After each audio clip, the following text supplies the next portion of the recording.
Bonjour, bienvenue sur la GovTech Lounge. Vous êtes ici sur le plateau d'Acteurs Publics TV. Nous sommes au cœur de Vivatech, deuxième journée consacrée à l'innovation dans le secteur public, la transformation de l'État, des collectivités, de l'hôpital.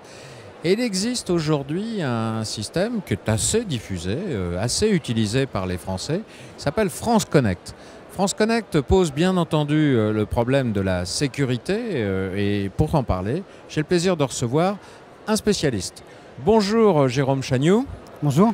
Alors Monsieur Chagnoux, vous êtes un expert de cybersécurité, vous êtes de la société Oracle et vous allez nous expliquer, nous faire, alors d'abord redécouvrir France Connect pour ceux qui n'en connaissent pas toute l'utilité, puis ensuite on parlera des problèmes que ça peut poser éventuellement, mais on va rester optimiste, on va aussi parler de tous les avantages et des bénéfices de France Connect. France Connect, en quelques mots, à quoi ça sert? Alors, France Connect est un service proposé par l'État qui va servir à identifier et authentifier les particuliers. Très concrètement, il s'agit de rendre facile l'accès aux services numériques de l'État pour le commun des mortels qui est confronté, comme vous et comme moi, à des sujets comme retenir son login, retenir son mot de passe. Donc simplifier l'accès aux services numériques tout en garantissant sécurité et confidentialité. Alors, je m'inscris une fois dans ma vie sur France Connect. Alors, vous ne vous inscrivez pas sur France Connect, vous êtes déjà inscrit auprès de fournisseurs d'identité. Alors, il y en a un qui est très connu qui va être impôts.gouv.fr, le fournisseur d'identité pour notre déclaration à tous. Mais vous avez aussi Amélie, MSA, La Poste Identité Numérique, Mobile Connect. Donc, vous avez des fournisseurs d'identité. Ah oui, je rentre dans France Connect par un service public auprès duquel je me suis déjà inscrit, identifié. Tout à fait. Voilà. Vous choisissez d'accéder à votre service public, vous cliquez sur l'icône France Connect. On va vous demander de choisir entre impôts.gouv.fr ou un autre. Là je fais le choix de ceux avec qui je veux partager mon identité. Tout à fait. C'est ça. Et c'est un élément très important. C'est un élément qui est vraiment primordial. Il s'agit de fournir une identité qui est vérifiée. Chacun de ces 5 fournisseurs va garantir que vous êtes bien vous. Et va garantir qu'on peut vous contacter et que vous êtes une personne de confiance. Et ça avec votre accord. Pardon? Et ça avec votre accord. Avec l'accord du particulier, sûr, tout à fait. Oui. C'est un élément qui est important, ça se joue à 4 en quelque sorte. Ouais. Vous avez l'utilisateur, le particulier, le fournisseur d'identité, France Connect et le fournisseur de service.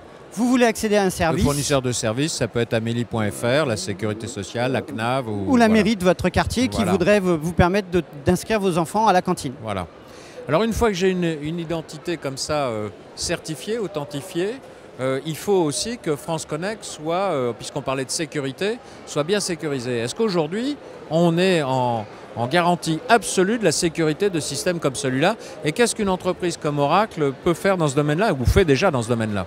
On fait beaucoup de choses sur la sécurité. J'ai la certitude que France Connect est un outil très sécurisé. L'un des éléments très importants, c'est qu'il ne stocke aucune information. L'information ne fait que transiter. Vous vous authentifiez par ce mécanisme, mais le mécanisme ne stocke pas vos identités. Et où est stockée l'information alors? L'information, elle est auprès des fournisseurs d'identité, impôts.gouv.fr, ou auprès du fournisseur de services. Amélie ou un autre. Voilà, ou de tout ce service numérique. Alors, vous pourriez me dire, ça ressemble à ce que fait Facebook, parce qu'on sait qu'on peut se connecter avec Facebook. Dans le fond, est-ce que je peux passer de mon identité Facebook à France Connect? Alors, je le déconseillerais. Facebook propose, comme beaucoup d'autres acteurs, une authentification facile. Et ça, c'est très bien. Par contre, Facebook ne garantit... Est-ce que c'est suffisant? Voilà, elle ne garantit pas la confidentialité de l'accès aux services que vous allez avoir.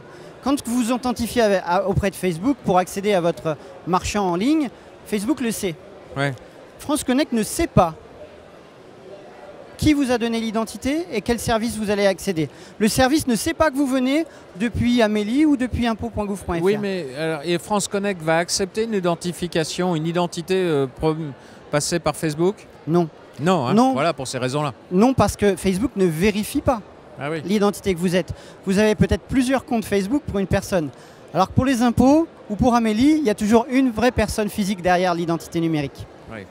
C'est un élément important et ça va aider la France à avancer vers la réglementation européenne e-IDAS pour l'identification aux services numériques, pour l'identité numérique et les services de confiance. Alors expliquez-nous ce que c'est que cette identification européenne. C'est un schéma européen qui veut que les États puissent ouvrir leurs services à des identités de confiance. Et donc ils doivent garantir ces identités-là. Et ce sont tous les États. À terme, on imaginera qu'un citoyen allemand qui veut inscrire son enfant à la cantine de la ville française dans laquelle il réside puisse utiliser un fournisseur d'identité allemand. Un équivalent de Amélie ou de impôts.gouv.fr. Voilà, on aura une communauté européenne de l'identité numérique. Exactement. Voilà. Je reviens à France Connect. Là, vous avez l'air très sûr de vous en disant je peux garantir que la sécurité de ce réseau est assurée. Allez, je vais quand même... permettez-moi de douter pour vous obliger à me trouver des arguments. Vous ne pouvez pas dire on ne sera pas attaqué. Tout le monde sait votre système sera attaqué, bien sûr, comme tous les systèmes. La question, c'est de savoir quand. Mais qu'est-ce qui vous permet d'être aussi formel sur la sécurité de France Connect? J'ai confiance, déjà. Ça, c'est déjà un point. Pour quelqu'un de la sécurité, c'est un premier élément. Mais vous savez, la confiance... n'exclut pas le contrôle. N'exclut pas le contrôle, exactement. Voilà. Alors, les fondamentaux sont bâtis sur le fait de dire ça n'est qu'un fournisseur qui va vous orienter vers d'autres acteurs. Ces autres acteurs répondent à des exigences de sécurité qui sont contrôlées par les organismes publics, dont l'ANSSI, bien sûr. Et qui sont très fortement vérifiés, audités, avec des technologies qui fonctionnent plutôt très bien en règle générale. Je me demandais, il n'y a pas un croisement possible en matière de sécurité avec les technologies de la blockchain? On pourrait imaginer des choses, mais je ne pense pas que ça s'applique dans ce cadre-là. Ça ne serait pas pertinent dans ce cas-là? Trop compliqué? Non, pas forcément. Pas forcément. Pas dans tout. Ça peut être utile, mais pas pour ça. Pour ce cadre eIDAS et pour l'identité numérique, ce n'est pas nécessaire. En tous les cas, chez Oracle, vous êtes sûr des technologies que vous avez mises au service de France Connect et ça vous permet d'affirmer que vous avez suffisamment confiance dans la solidité du système. Et c'est vrai que cette remarque importante que tout le monde doit avoir en tête, c'est-à-dire que l'information n'est pas dans France Connect, mais dans chacun des adhérents, en quelque sorte, dans les systèmes de chacun des adhérents de France Connect, c'est une voie de sécurité. Alors oui, c'est important pour nous. Pour expliquer le contexte, Oracle est un grand fournisseur cloud aujourd'hui. Vous pouvez acheter des applications, de l'infrastructure, des services de plateforme. On a beaucoup de clients dans les collectivités publiques, des ministères, la CNAM, la CNAV, la Poste, beaucoup de ces clients-là. Et il était important pour nous de leur permettre d'utiliser France Connect et d'intégrer un connecteur directement au cœur de nos technologies. C'est ce qu'on a réalisé, c'est ce que notre clé de sécurité Identity Cloud Service propose de faire, et c'est intégré en standard. Quand je dis en standard, c'est que c'est documenté et supporté. Donc, on fait les efforts nécessaires pour valider les choses qu'on supporte avant de les mettre sur le marché. On évitera les bidouillages en règle générale, et donc on a industrialisé autour de ça. On imagine, et puis vous ferez évoluer votre solution avec l'évolution de la nature des dangers, et je pense que ça fait aussi partie de la mission d'un éditeur consciencieux. Hein. On propose même, pour les clients qui veulent aller plus loin que France Connect, de doubler l'authentification par l'envoi d'un SMS, par exemple. Oui. Vous êtes identifié au travers d'impôts.gouv.fr, mais quand même, on va vous demander le petit numéro qu'on on vous envoie par SMS, un code exactement, de validation, et là, vous avez un double contrôle. Exactement. Hein. Et grâce à ça, vous avez la porte ouverte au service cloud qu'Oracle aura mis à disposition de la collectivité pour faire ces applications. Ou de l'opérateur de service public. Ou de l'opérateur, exactement. Voilà. Mais écoutez, Jérôme Chagnoux, je vous remercie pour ces explications, pour cette confiance renouvelée. Hein. Vous nous avez assuré que France Connect avait tous les attributs d'un système très sécurisé,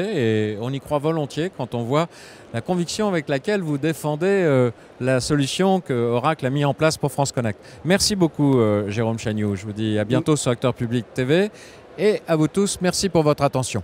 Merci à tous.